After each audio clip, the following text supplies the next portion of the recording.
Welcome to Reality Checks with Riley. If you're new here, my name is Riley Taff. I'm in my early 20s, figuring out my 20s, helping you and I to become strong, independent thinkers instead of groupthink AI chatbots.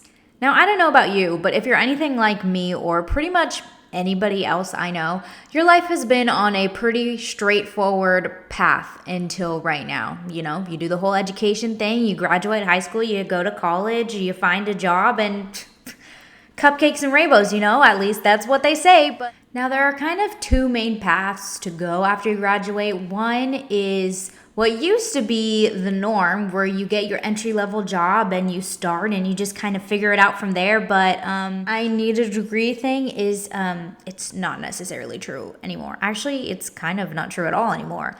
But I digress. You either get your entry-level job or you kind of do the let's move back home or somewhere random and get a random job or be unemployed for a while, and you just kind of sit and look at yourself in the mirror and think, what the hell is going on with my life? But for the people who weren't able to get the type of job that they wanted, and now they're kind of having to do a random job or just random things to figure out what they want, that is a time that is a little bit scary, a little bit spiraling. You're not really sure what's going on, and it can get really, really frustrating. Fortunately for everybody, the place that you are is not the place that you have to stay. So here are a couple tricks to get you moving in the direction you want to go. Number one is define your own success. Now, I know for so many people, success equals just being fabulously wealthy. And hey, if you want to be fabulously wealthy and, you're not sure what you're doing, I'm sure you'll find a way to get there, because if you really want to do that, that's, what you're going to do. But that doesn't mean it has to be that for everyone. For some people, it's a specific career. For some people, it's just having a family. It doesn't really matter. The whole money is the greatest success is so made up. So don't fall into that trap and make up your own success. Maybe make a chart, maybe make a vision board, I don't know, but make something that outlines what success looks like to you. And I would suggest starting by making success a daily thing, then a weekly thing, then a monthly thing. If you just jump right into it, it's going to be super overwhelming and you're just going to want to quit. Trust me. 2, consistency is key. I know everybody has heard this so many times, and people will probably never stop hearing it because it's really true. Do you ever just wake up at like 3 a.m. and you're like, wow, I want to change everything about myself, even my hair color.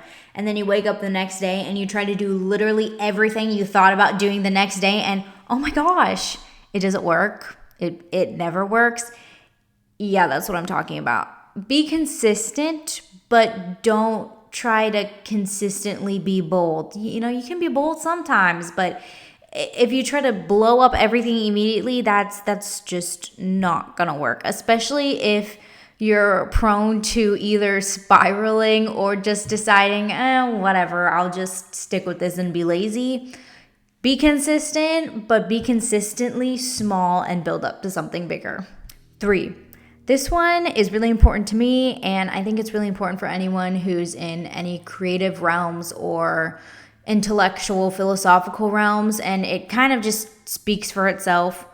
The world has changed. Stop allowing people to tell you to be practical.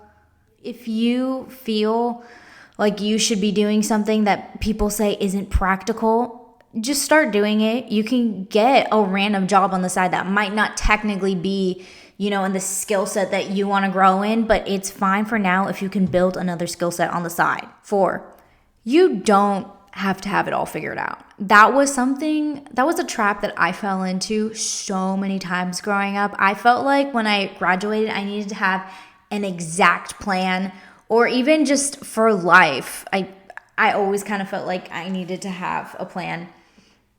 That's not true. And you see it in so many ways, but particularly how so many people get degrees and then they switch careers. So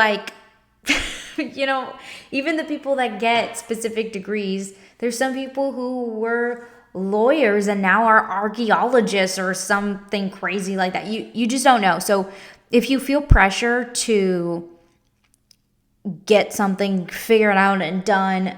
Don't even put yourself through the stress, because the reality is you are most likely going to change anyways, and there's nothing wrong with that.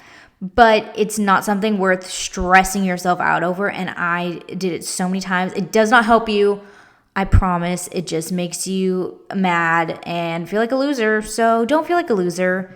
Feel like a winner. 5, your mindset is half of your peace. And peace is so important, you guys. It is so important. I'm someone who loves to prioritize their peace, and I hope you do too, because life feels so much better that way. It really does. But if you're working a job, let's say this is for really both people who are, in their starting off entry level jobs, or in their kind of weird, I'm working a job, but it's not really what I want to do state of being. If you're in a place that makes you miserable, please leave. Please.